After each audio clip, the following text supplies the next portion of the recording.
विचार की जो बात हम कह रहे हैं उसमें बस इम्पॉर्टेंट फिनोमिना ये है कि कुछ भी चल रहा हो, व्हाटएवर, लेकिन हमको अपना काम करते रहना है, हमको अपनी चेतना पर अपना काम करते रहना है। बीच में डिस्टरबेंस आए, थोड़ी देर रुकिए, फिर आगे बढ़ जाइए। विचार की सबसे बड़ी समस्या होती कहीं अटक जाना। जैसे कुछ लोगों के विचार अपने बचपन में अटक जाते हैं, कोई हादसा हो गया वहाँ अटक गया, कोई अच्छी घटना हो गई उसमें अटक गया, बुरी घटनाओं में ज़्यादा अटक जाते हैं। उन बातों से हमारा लगाव हमारी कंडीशनिंग के कारण ज़्यादा हो गया है। मनोवैज्ञानिक यहाँ तक कहते हैं कि लोग अपने 14-15 साल की उम्र से आगे नहीं बढ़ते, ज़िंदगी भर वहीं अटके रहते हैं। और अगर 14-15 साल में कुछ हादसा हो गया हो तो वो बिल्कुल ही आगे नहीं बढ़ते। मैच्योर होना लोगों के लिए उपलब्धि होती है, अचीवमेंट होता है।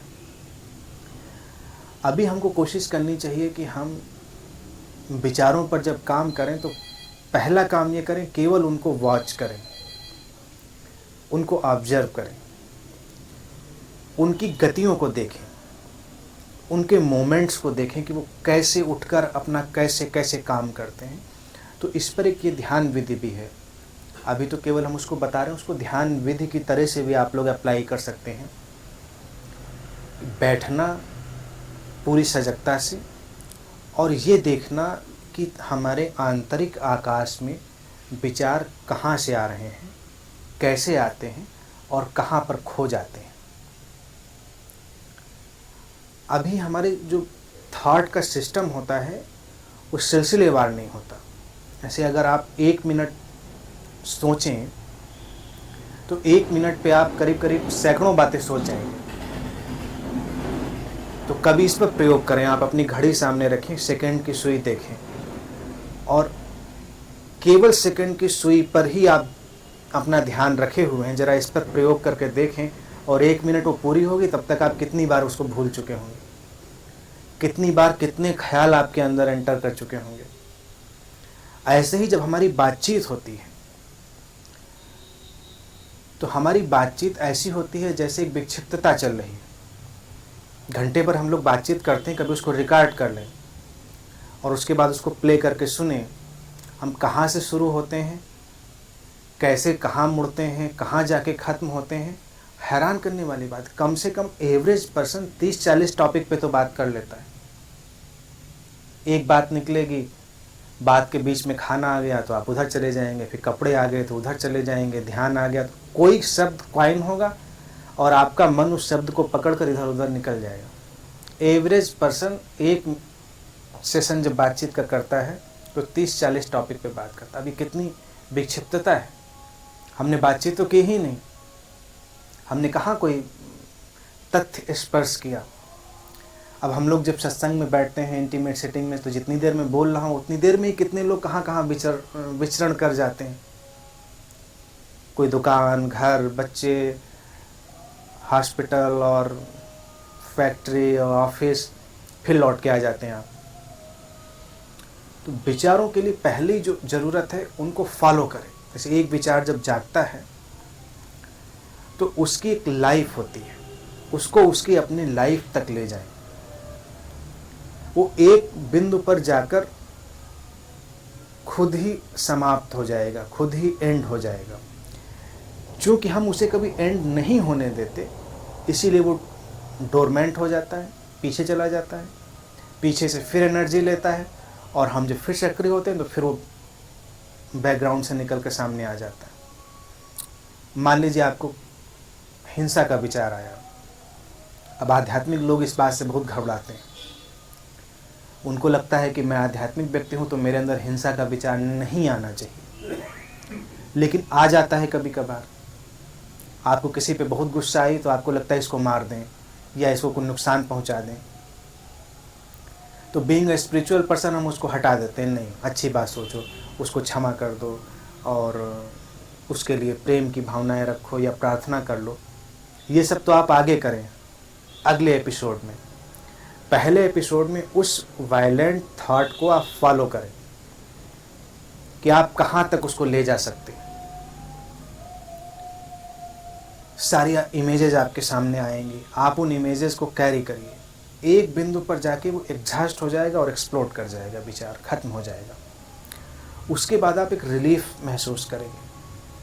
वो विचार आपका पीछा करना बंद कर देगा धीरे धीरे करके। मनोविज्ञान में अगर आप लोग, एक थेरेपी सिस्टम है जो अब हालांकि आउट ऑफ डेटेड हो चुका है, लेकिन उसका बड़ा उपयोग किया गया और उसका अपना बड़ा मतलब भी था। आउट ऑफ डेटेड होने के बावजूद भी उसमें अभी भी गहरे बातें हैं। साइको एनालिसिस का मेथड जो था, तो साइको एनालिसिस जो फ्रायड ने इन्वेंट किया, फिर जुंग ने और आशा गोली और जो अन्य साइकोलॉजिस्ट आए बाद में, उन्होंने भी उस पर काफ़ी काम किया। विलियम रेक ने अलग से उस पर काम किया। तो साइको एनालिसिस केवल इसी सिद्धांत पे वर्क करती थी कि आपके विचारों का जो सिलसिला है उसको आपकी अवेयरनेस की लाइट में ला दिया जाए। साइकेट्रिस्ट कुछ नहीं करता था, केवल आपको एक सोफे पे लेटा देता था और आपसे बोलने के लिए कहता था अपने बारे में। आप बोलते जा रहे हैं, बोलते जा रहे हैं, बोलते जा रहे हैं। जब आप सारी बात कह लेते हैं तो एक रिलीफ आपको महसूस होती, काइंड ऑफ रिलीफ। हालांकि इसमें और संशोधन किए गए, और संशोधनों की ज़रूरत थी, क्योंकि एकालाप जब आप कर रहे हैं तो कई बार एकालाप से आपको रिलीफ तो महसूस हो रही है, आगे जाकर इसमें आप एक मेडिटेटिव पार्ट जोड़ देते हैं। मेडिटेटिव पार्ट है कि आप बहुत गौर से उसको वॉच कर रहे हैं। वॉच करना अपने आप में मेडिटेशन बन जाता है, अवेयरनेस बन जाती है। तो हर थॉट की अपनी एक लाइफ होती है, उस लाइफ पर जाके वो एंड हो जाता है। किसी के अंदर सेक्सुअल थॉट्स हैं, किसी के अंदर वायलेंट थॉट्स हैं, किसी के अंदर किसी तरह के कॉम्प्लेक्स थॉट हैं, फोबिया थॉट्स हैं। वो उनसे मुक्त नहीं हो पाता, क्योंकि वो उनको हमेशा अवॉइड करता है। तो हमें किसी भी थॉट को अवॉइड नहीं करना है, बैठ के उस पूरी फिल्म को देख लेना है। उस पूरी फिल्म को देख लेंगे तो वो खत्म हो जाएगी। जैसे आप भयभीत हैं किसी बात से, एंड तक आप देखिए ये भय कहाँ तक आपको ले जाएगा। जब आप वहाँ तक सब देख लेंगे, खत्म हो जाएगा। कॉमन जो प्रचलित बात है वो कहती है कि उन बातों को मत देखो। जैसे बुरी बातें होती हैं तो हम कहते हैं मत देखो। जैसे हम मृत्यु की बात नहीं करेंगे, बीमारी की बात नहीं करेंगे, इन बातों की हम कभी चर्चा नहीं करेंगे। कुछ और टैबूज हैं, just like sex, death, money, इन सब की हम कोई बात नहीं करेंगे। लेकिन ये सब हमारे दिमाग में कंटिन्यूअस चल रहे होंगे। ये 3 ऐसे टैबू हैं, ये 3 शब्द जो मैंने लिए,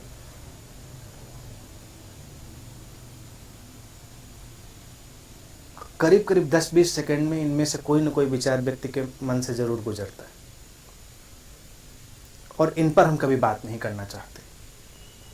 तो अपनी बात ना करने के एटीट्यूड को चेंज करेंगे। और अवेयरनेस का जो एक मिरेकल होता है, वो मिरेकल बड़ा सिंपल है कि जब आप ध्यान देते हैं किसी बात पर, तो जो नकारात्मक है, नेगेटिव है, वो डिसअपीयर हो जाता है। जो पॉजिटिव है बढ़ जाता है। जैसे आपके अंदर क्रिएटिविटी है, लव है, कंपैशन है, उस पर ध्यान देंगे, बढ़ जाएगा। उसको अगर वॉच करेंगे वो बढ़ जाएगा।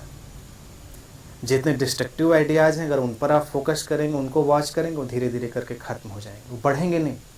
हमको डर लगता है कि वो बढ़ जाएंगे। अगर हमने उनको ज़्यादा देखा तो कहीं ऐसा ना हो कि वो ज़्यादा बढ़ जाए। लेकिन एल्केमी ये है कि ध्यान की ऊर्जा से वो ख़त्म हो जाते हैं। यही एक काम है और पहचान है। कैथारसिस जो है, इस पर हमने आगे काम किया। जो काम किया गया, साइकोएनालिसिस फ्रायडियन इन्वेंशन था, और psychoanalysis with the help of any psychiatrist चलती थी। वो केवल ट्रिगर करता था आपकी बातों को, तो उसकी भी कैथारसिस होती थी। लेकिन उसमें चूँकि कंट्रोल जो है वो किसी और के हाथ में है। साइकियाट्रिस्ट आपको ट्रिगर कर रहा है तो आप बातों को कर रहे हैं। मन में अभी भी कहीं ना कहीं एक इन्हिबिशन है। इन्हिबिशन ये है कि आप थेरेपी ले रहे हैं, सामने आपके चिकित्सक है, तो उसको वो पूरा का पूरा कभी भी रिलीज़ नहीं कर पाता था पेशेंट। और वेस्ट में कई बार ये फेड चल निकला कि लोग 10 साल, 20 साल, इवन 30-30, 40 साल साइको एनालिसिस ले रहे होते थे। उन्होंने सेशन लिया, रिलीफ हो गई, और कुछ दिनों के बाद जो उन्होंने होल्ड कर लिया था, जो इनहिबिशन था, वो फिर से बूमेरैंग हो जाता था, तो फिर सेशन चलते थे। तो वो चलता रहा। इसमें बाद में धीरे धीरे काम करते करते मैंने विलियम रेक का नाम लिया। तो विलियम रेक ने इस पर बहुत एक्सपेरिमेंट किए। तो उसने देखा कि ऐसे काम नहीं होता, उसकी इंडिविजुअल रिलीज होनी चाहिए, व्यक्ति के अंदर से वो स्वतः निकलकर बाहर फेंक जाए, जो दमन है उसका, जो सप्रेशन है। तो विलियम रेक ने ब्रीदिंग की और इन सब की कुछ खास डिवाइसेस डेवलप की। अनंत में हमने एक मेडिटेशन लिया हुआ है, सेल्फ रिमेम्बरिंग मेडिटेशन। वो एक्टिव मेडिटेशन, वो भी इस रिलीज पर बेस्ड है, कैथारसिस पे। कैथारसिस सेल्फ कंट्रोल्ड होनी चाहिए, कॉन्शियस होनी चाहिए, उसमें हमारी पूरी अलर्टनेस होनी चाहिए। कोई दूसरा व्यक्ति उसमें इन्वॉल्व नहीं है, कोई इनहिबिशन हमारे अंदर नहीं है, और हम बहुत ही अवेयर होकर उस पर काम कर रहे हैं। तो दमन जो है रिलीज हो जाता है। बातों के बजाय हम उसको डीपर ढंग से रिलीज करते हैं। जैसे बातें, साइकोएनालिसिस में केवल बातें थीं, बातें, लेकिन बातें सरफेस का हिस्सा हैं, आइसबर्ग की टिप है जिसको मैं कहता हूँ। बातों के पीछे आपके थॉट हैं जो चल रहे हैं, वो और डीप चले गए।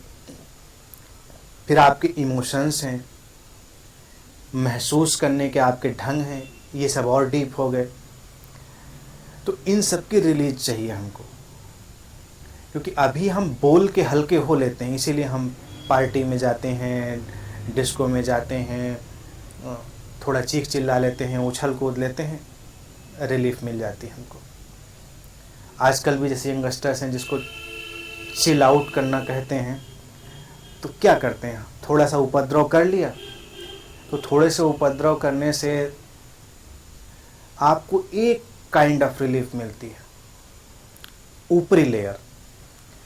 डीपर लेयर में हमारी ब्रीदिंग इन्वॉल्व है, हमारी बॉडी इन्वॉल्व है, और हमारी अवेयरनेस इन्वॉल्व है। इनको शामिल करते हैं, इसीलिए सारे मेडिटेशन में ब्रीदिंग को इन्वॉल्व करते हैं। ब्रीदिंग की जब भी आप फास्ट और डीप टेक्निक्स लेंगे, उसमें कैथारसिस आ जाएगी। फिर ब्रीदिंग का एक और इंटरेस्टिंग फैक्ट है, आप अपनी नाक से और मुंह से ब्रीदिंग ले रहे हैं, तो रिसर्चेज ये बताती हैं कि आपके इस एरिया पर 80% या मोर देन 80% सेपरेशन रिकॉर्ड हो जाता है। इसीलिए सबके होंठों के आकार अलग अलग हो जाते हैं, इसीलिए सबके चेहरे अलग अलग हो जाते हैं। और ज़्यादातर जितना हम तनाव में होते हैं, उतना हमारा ये एरिया स्ट्रेस में आने लगता है। तो विलियम रेक ने एक एक्सपेरिमेंट किया था, बड़ा सक्सेसफुल था। हालांकि विलियम रेक ये सब करता रहा और वो स्वयं बहुत गहरे ध्यान में नहीं गया, उसने किसी संबुद्ध मास्टर को नहीं ढूंढा।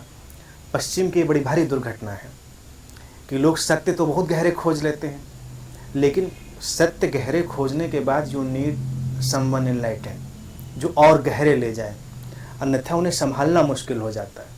तो विलियम रेक भी अंत में विक्षिप्त हो गया, उसकी भी मृत्यु जो हुई विक्षिप्त होकर। उस दिन अनूप जी को मैं बता रहा था, एक और चिंतक था, उसको मैं बहुत पसंद करता हूँ, फ्रेडरिक नीत्शे। नीत्शे ने उतनी ऊंची बातें कही जितनी कोई बुद्ध करता है, और वो भी अंत में विक्षिप्त हो गया। तो विलियम रेक ने इस खोज को पहचाना कि यहाँ पर रिकॉर्डिंग होती है। तो विलियम रेक अपने पेशेंट पे वर्क करता था, तो 2-3 गार्ड उसको रखने पड़ते थे, और इतना एक्सपर्टाइज उसने हासिल किया था, उसका कहना था कि जितने हमारे दांत हैं, मसूड़े हैं, ये एरिया है, इसमें एंगर, लस्ट, ग्रीड, तरह तरह के इमोशंस आपके रिकॉर्ड हो गए हैं, जिसने आपको डिफरेंटली मूव कर दिया है। तो वो केवल आपके पर्टिकुलर एरिया को प्रेस करता यहाँ पर, और आपके वो इमोशंस एकदम से आउटबर्स्ट हो जाते। तो कई बार वो इतनी तेज़ आउटबर्स्ट होता था कि उसको गार्ड रखने पड़ते थे कि वो उसको रोकें, उसे बचाएं। आपसे बात करते करते वो एक खास आपकी जगह को प्रेस कर देगा और एकदम से आउटबर्स्ट हो जाएगा। तो ये चीज़ बड़ी इम्पॉर्टेंट रही। तो पहली चीज़ हमको कैथारसिस के लिए करनी चाहिए कि अपनी फेशियल मसल्स को रिलीज़ करें। जैसे हम इनर हार्मनी मेडिटेशन जो लिया हुआ है अनंत में, उसमें ये काम करते हैं। ब्रीदिंग की जितनी भी टेक्निक्स हैं वो इस एरिया को रिलैक्स करती हैं, और कोई इनहिबिशन नहीं कि हम किसी चीज़ को होल्ड नहीं कर रहे हैं, और सारा का सारा अपना जो इनर सप्रेशन है उसको रिलीज कर देते हैं। तो then we go beyond psychoanalysis. उसके लिए मेडिटेटिव वर्क करना पड़ता है। Therapy work then meditative work. Therapy work में एक लिमिटेड रहेंगे, और मेडिटेटिव जब हो जाएंगे तो वो एक कंप्लीट पैकेज हो जाएगा।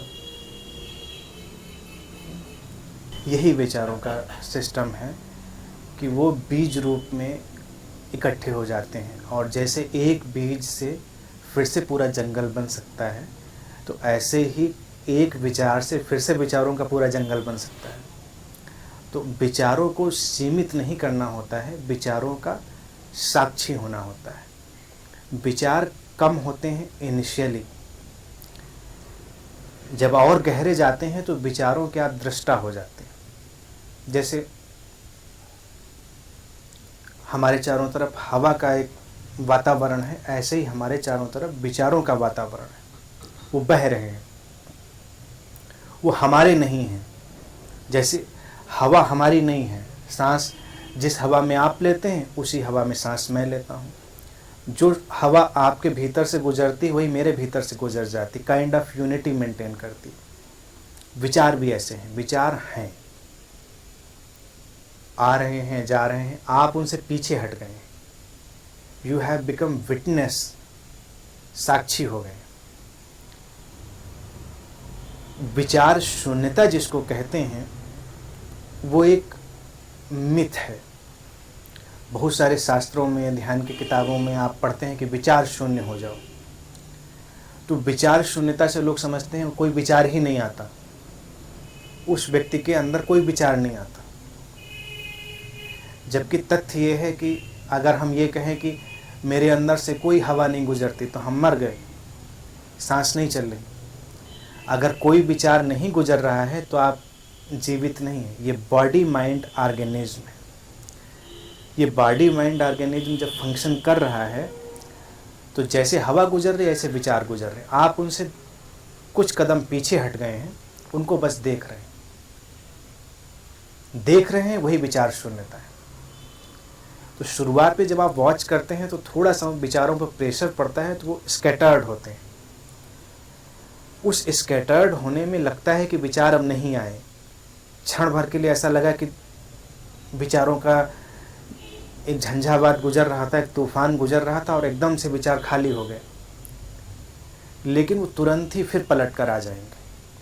तो जिसे ध्यान में विचार शून्यता कहते हैं वो विचारों का साक्षी हो जाना है, विचारों का दृष्टा हो जाना है। तो विचारों को देखें, उनसे अटैचमेंट मत रखें। कैसे भी विचार हो तो आप बिल्कुल हल्का अनुभव करें, वो स्थिति लानी है। फिर विचारों का आप महसूस कर लेंगे। ज़्यादा जब आप दृष्टा हो जाएंगे तो दूसरों के अंदर तैरते विचार भी आपको अनुभव में आने लगेंगे। वातावरण से कोई विचार गुजर रहा होगा तब भी आपको पता चल जाएगा कि ये कोई वेव गुजरी है। जैसे अतीन्द्रिय क्षमता वाले जो लोग होते हैं ना, दूसरों के विचार पढ़ लेते हैं। हालांकि मैं किसी को सुझाव नहीं दूंगा किसी दूसरे के विचार पढ़ें। ध्यान में आप लोग जाएंगे तो ये पॉसिबिलिटी है कि दूसरों के विचार पढ़ सकें। ये केवल दृष्टा होने से उपलब्ध होगा, वो होना है। विचारों के साथ अभी क्या हालत हो गई है कि हमने एक दुश्मनी पाल ली है। या उनसे हम ऑब्सेस्ड हो गए हैं या उनसे दुश्मनी पाल ली है। कोई विचार नहीं रहना चाहिए, या हम विचारों में ऑब्सेस्ड हैं।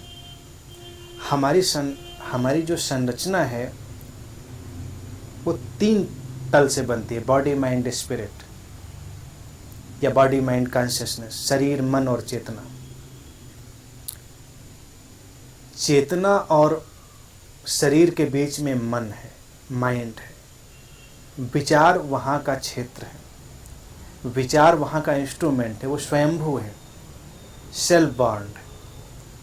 वो ऐसा ही आता है पूरा का पूरा, विचारों का पूरा प्रवाह, उसे कोई बनाता नहीं है। जैसे ऊर्जा है, जब हमने विचार के पीछे ऊर्जा के तल पर आए तो ऊर्जा को कोई नष्ट नहीं कर सकता। उसी तरह से पदार्थ की भी अगर आप बात करें तो पदार्थ को भी कोई नष्ट नहीं कर सकता, पदार्थ का फॉर्म चेंज हो जाएगा। मैटर जैसा है वैसा ही है, आप उसको डिस्ट्रॉय नहीं कर सकते, मैटर केवल अपना फॉर्म चेंज करेगा। तो विचार बस है, वो केवल अपना फॉर्म चेंज कर देगा। वो इस बॉडी माइंड ऑर्गेनिज्म शब्द में उपयोग कर रहा हूँ जानबूझकर, गैर परंपरावादी शब्द है। शरीर मन की संरचना, तो इसमें विचार इनबिल्ट है। जैसे चेतना में सजगता इनबिल्ट है, ऐसे मन में विचार इनबिल्ट है, ऐसे शरीर में जो जीवंतता है वो इनबिल्ट है। बॉडी में आपकी जो अलाइवनेस है वो इनबिल्ट है, माइंड में आपका थॉट इनबिल्ट है, और आपकी जो चेतना है उसमें आपकी अवेयरनेस इनबिल्ट है। तो विचार कहीं से आते नहीं, कहीं जाते नहीं, वो हैं। इसी को इजनेस, अगर आप इजनेस में जाएंगे तो केवल विचारों के वातावरण से आप जुड़ जाएंगे या उससे डिटैच हो जाएंगे। आम व्यक्ति की समस्या ये है कि विचारों के बहुत सारे फ्लक्चुएशन चल रहे हैं, वो किससे अपने को अटैच करता है या किससे डिटैच करता है, इससे उसके अंदर बहुत सारे परिवर्तन होते हैं। लेकिन वो हैं, वो वेव्स हैं सारी। मैटर केवल अटैचमेंट और डिटैचमेंट का है। जैसे यहाँ से बहुत सारी रेडियो वेव्स गुजर रही हैं, आपकी न जाने कितनी फ्रिक्वेंसीज गुजर रही हैं। हम किसी को ट्यून कर लेते हैं तो वो अभी कहीं प्ले होने लगेगी, मोबाइल के थ्रू, आपके किसी इंस्ट्रूमेंट के थ्रू। ऐसे ही विचारों के स्थूल से लेकर सूक्ष्म तक बहुत सारे पैटर्न चारों तरफ रिवॉल्व हो रहे हैं। आप अपनी अंदर की सजगता के स्तर से उनसे जुड़ते रहते हैं। तो कई बार आप ज़्यादा सृजनात्मक हो जाते हैं, कई बार डिस्ट्रक्टिव हो जाते हैं, कई बार आप उदास हो जाते हैं, कई बार खुश हो जाते हैं। तो विचारों को बस ऐसा ही माने कि वो हैं, वो ऐसे ही रहेंगे, प्रवाहित होते रहेंगे। आपको बस उनके साथ रिश्ता बनाना सीखना है, उनसे कैसे हमें रिलेट करना है। एक बहुत इम्पोर्टेंट वर्क है कि वी नीड कंप्लीट इनलाइटनमेंट। बिना उस इनलाइटनमेंट के, उस बुद्धत्व के, ये चीज़ खत्म होने वाली नहीं। तो हर साधना का हमारा उद्देश्य ये है कि वो घटे, अन्यथा ही चलेगा। चाहे सेवा हो, साधना हो, कि कोई भी काम हो, वो अच्छे हैं, सृजनात्मक हैं, लेकिन हम उनको केवल हाइड करेंगे। अब आप यहाँ बैठे हैं, आपको शून्यता का एहसास होता है, आनंद का एहसास होता है, सजगता का एहसास होता है। तो जब आप बाहर जाके अपना काम कर रहे हैं, सड़क पे जा रहे हैं, चौराहे पे भीड़ है, घर के अंदर एंटर करते हैं, तो इस स्मृति को बैक ऑफ द माइंड, इस मेमोरी को back of the mind active रहने दें। आप टीवी देख रहे हैं तो आप देखेंगे, टीवी भी देख रहे हैं, बैक ऑफ द माइंड आपके एक अलग टाइम एंड स्पेस मूव कर रहा है। टीवी की सारी डिस्ट्रक्टिवनेस अपनी जगह पड़ी है और आप बिल्कुल सहज बैठे। हिंदू दर्शन तो ये लिख लिख के नष्ट हो गया। क्यों नष्ट हो गया? सारे शास्त्रों को पलटो, कहीं स्त्री तुम्हारे मोक्ष के बाधा बनी खड़ी है, कहीं धन बाधा बना खड़ा है। स्त्रियों के बिना रह नहीं सकते, धन के बिना रह नहीं सकते, न पुरुष स्त्रियों के बिना रह रहे हैं, न स्त्रियां पुरुषों के बिना रह रही हैं। शास्त्र पलटो तो वहाँ ये नहीं दिखाई देता कि पुरुष बाधा है। आपको कहीं मिल जाए तो मुझे दिखाइएगा, मैंने नहीं पढ़ा ऐसा कोई शास्त्र अभी तक। यानी कि सारा साधना करने का जो जिम्मा है वो पुरुषों ने ले रखा है। स्त्रियां कुछ नहीं करेंगी, वो केवल बाधा बनेंगे, सारी उलझने इधर उधर। तो वो अपने माइंड मेकअप से तैयार है कि जब आओगे तो वो क्या करेगी, कौन सी शिकायतें, कौन सा उलाहना। आप अपने एक सेटअप से आ रहे हैं, आपकी जो अपनी उलझने थी, तो दो जो रेखाएं हैं माइंड की वो अलग अलग डायरेक्शन में जा रही, वो एक दूसरे को टच नहीं कर रही। तो ऐसा लगता है दो अजनबी लोग बात कर रहे हैं। वो अपनी बात कहती है, देखो आज घर में सुबह से पानी नहीं आया, आपको कोई और समस्या है, आपको लगता है कौन सी मामूली बात है, उसके लिए वही बड़ी भारी बात थी दिन भर के लिए, आपके लिए वो बड़ी छोटी थी। तो आप अलग अलग लैंग्वेज में बात करने लगते हैं। यहाँ पर एक साधक को चाहिए कि इस तथ्य को पहले एक्सेप्ट कर ले कि हम अलग अलग एटमॉस्फेयर से आ रहे हैं और हम अलग अलग भाषा में बात कर रहे होंगे। इस मोमेंट पे नीड ऑफ द मोमेंट है कि हम और कंपैशनेट होके समझने की कोशिश करें कि व्यक्ति किस भावदशा से अपनी बात कह रहा है। हम केवल अपने को इम्पोज कर देते हैं कि मेरी बात समझो, और फिर समस्या ये ना कि सबको अपनी समस्या तो सबसे बड़ी लगती ही है। बीइंग ए मेडिटेटर, आप दूसरे को कंपैशनेट ढंग से देखें कि चलो सुन लो, और कई बार केवल सुन लेने मात्र से दूसरे की समस्या खत्म हो जाती है। उसको ज़्यादा कुछ नहीं कहना, बस आपने सुन लिया पेशेंस से, बात खत्म हो गई। फिर वो आपकी समस्या भी हो सकता है सुने और उसको सुलझाए। कोई व्यक्ति शोर मचा रहा है, चिल्ला रहा है, आप अपने अंदर एक विचार रख सकते हैं कि ये ऐसा तभी तो करेगा जब इसके अंदर कोई परेशानी होगी। एक शांत और सहज व्यक्ति ऐसा नहीं कर सकता। हम यहाँ बैठे हैं, सब लोग प्रसन्नता से, शांति से सारे काम कर रहे हैं, कोई उलझन नहीं, कोई समस्या नहीं। कोई व्यक्ति अनजाने में आपको ह्यूमिलिएट कर दे, आपको अपमानित करे, तो कोई भी वो व्यक्ति किसी को ह्यूमिलिएट और अपमानित नहीं कर सकता जो अपने अंदर से ह्यूमिलिएटेड और अपमानित ना फील कर रहा हो।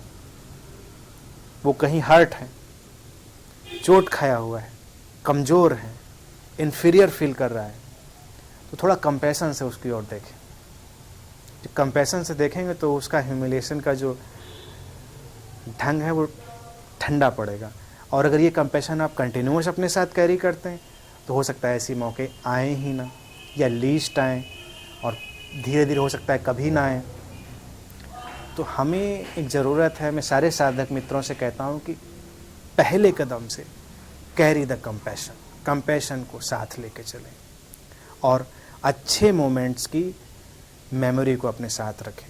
तो दोनों मिलकर एक आपके अंदर अलग भावदशा बना देते हैं, फिर आप उनको अच्छे से डील कर लेते हैं। समाज में जो आतंकवाद है या सब है, वो गुंडा एलिमेंट है, उसमें एक बुराई सबसे बड़ी है, हम दूसरों को सुधरने का मौका नहीं देते। जैसे कोई इंसान ने गलती कर बैठे तो पूरा समाज उसको गलत डिक्लेयर कर देता है। वो अगर कभी चाहे कि मैं बदल जाऊं तो हम बदलने का मौका नहीं देते, उसके ऊपर एक लेबल चस्पा कर देते हैं। तो अगर पूरा समाज कभी इतना कंपैशनेट हो, लविंग हो, कोई इंसान बदलना चाहे, उसे बदलने का मौका दें, तो चमत्कार हो सकते हैं। मैं देखता हूं कि व्यक्ति को हम फंसा देते हैं, फिर वो आगे आगे आगे और आगे ही जाता है, पीछे नहीं लौटता। एक व्यक्ति कहीं गलती से चोरी कर बैठे, उसको हम चोर का लेबल चस्पा कर देते हैं, जेल में डाल देते हैं। बहुत कुशल चोर होते हैं, वो कभी जेल नहीं जाते, अकुशल चोर अक्सर जेल चले जाते हैं। तो जो कुशल चोर हैं उनके ऊपर कोई लेबल चस्पा नहीं होता, वो समाज में वाइट कॉलर काम भी करते हैं और सब वैसा वैसा ही चलता रहता ठीक ठीक। लेकिन एक व्यक्ति को अगर हमने धारा लगाकर जेल में डाल दिया, वो चोर हो गया, वो लौट के आप बताइए कितने उसमें से ठीक हो जाते हैं। समाज नहीं होने देता, हम उनको अपने घर नहीं एंटर करने देंगे, हम उनको अपने साथ नहीं बैठने देंगे। लेकिन अगर हम ऐसे मेडिटेटर्स डेवलप करें जो केवल उनके कंधे पर कभी प्रेम से हाथ रख के उनकी आंखों में प्रेम से देख सकें, उनको इंसान होने का एहसास हो, वो इंसान बदल जाएगा। इसीलिए मैंने कहा ना, विचार से दुश्मनी ना पालें। विचार बहुत काम करेगा, विचार चमत्कार करेगा।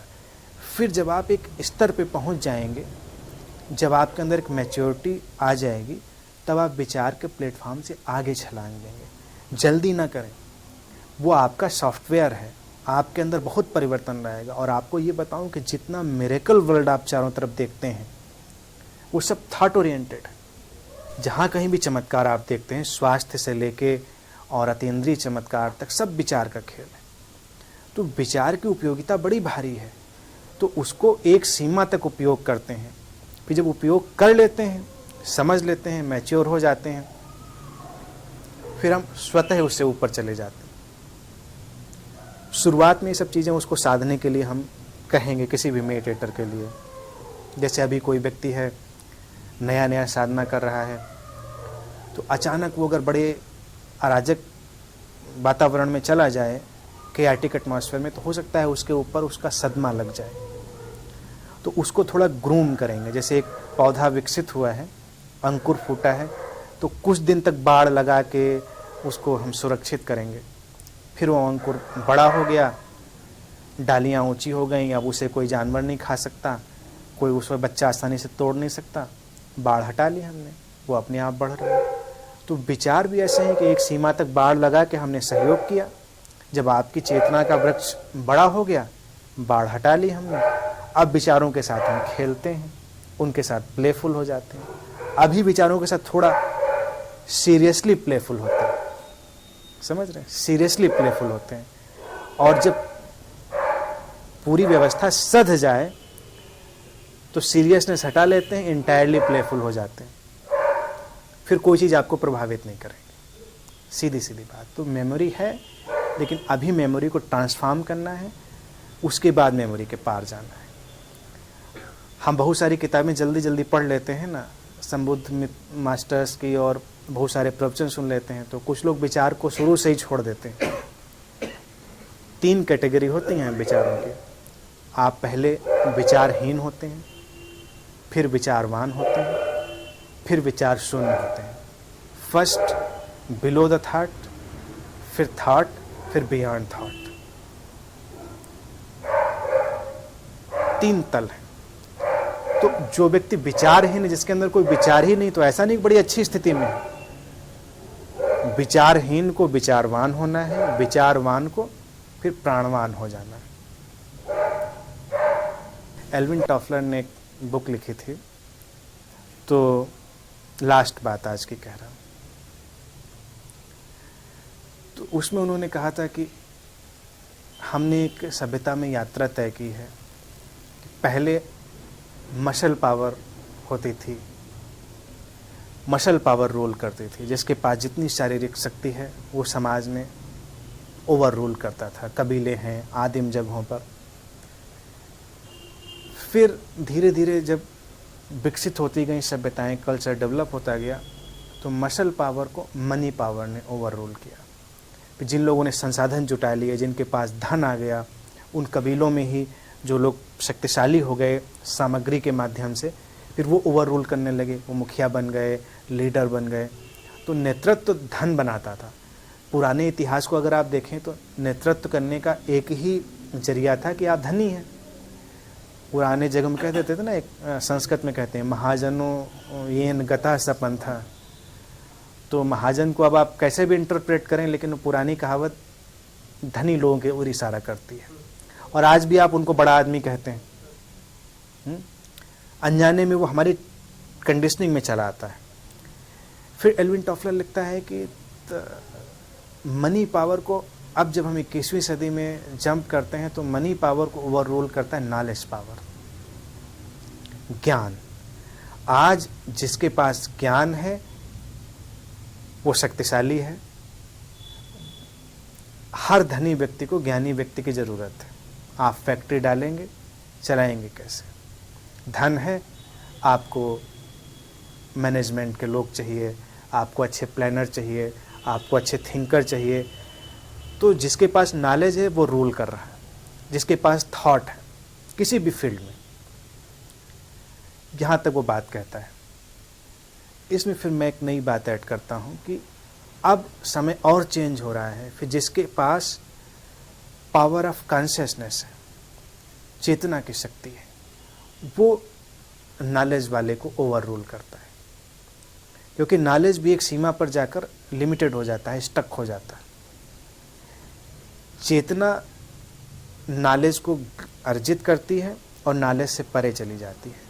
तो जो ध्यानी हैं, मेडिटेटर्स हैं, जो प्राणवान हैं, चेतनावान हैं, आज के समय में वही नेता होंगे, क्योंकि वो पूरे वातावरण को बदलेंगे। धीरे धीरे सबको दिखाई दे जाएगा कि ये व्यक्ति अलग है। जैसे ज्ञानी व्यक्ति प्रतिभाशाली हो सकता है, लेकिन जितना प्रतिभाशाली उतना डिस्ट्रक्टिव भी हो सकता है। आप एक सॉफ्टवेयर बनाते हैं तो अच्छा सॉफ्टवेयर बनाने के लिए भी आपको टैलेंट चाहिए, और जो एंटी सॉफ्टवेयर बनाते हैं उसके लिए भी टैलेंट चाहिए। आप कंप्यूटर को ऐसे उठा के पटक दें तो ये मसल पावर वाला होगा, आपने तोड़ दिया, लेकिन एक ही तो तोड़ेंगे ना। दुनिया भर के कंप्यूटर को जो ब्लॉक कर दे उसके लिए माइंड पावर चाहिए, वो वहीं बैठकर उसको ब्लॉक कर देगा। तो डिस्ट्रक्टिव भी नॉलेज हो सकता है, नॉलेज कंस्ट्रक्टिव भी हो सकता है। तो नॉलेज में ईगो भी आ सकता है, वो डिस्ट्रक्शन तरफ। नॉलेज में ईगो आने के चांसेस बहुत रहते हैं, इसलिए जो इंटेलेक्चुअल्स होते हैं ज़्यादातर नॉलेज वाले, अगर वो विनम्र भी हो जाएं तो ये एक अचीवमेंट होता है। ज्ञानी और विनम्र उपलब्धि होती है। ज़्यादातर ज्ञानी विनम्र नहीं होते, केवल ध्यानी विनम्र होता है। तो अब उसमें एक फिनोमिना और ऐड करना होगा हमें, 21वीं सदी और गहरे जा रही, power of consciousness, power of meditation. तब जाके नॉलेज सेटल्ड होगा, अन्यथा नॉलेज हमको विक्षिप्त भी बना सकता है। नॉलेज हमको ऊंचाई पर ले जाते अचानक विध्वंस में भी ले जा सकता है। तो वहाँ तक बात सही है। आज की जो समय की आवश्यकता है वो यही है, ध्यान की और चेतना के विकास की।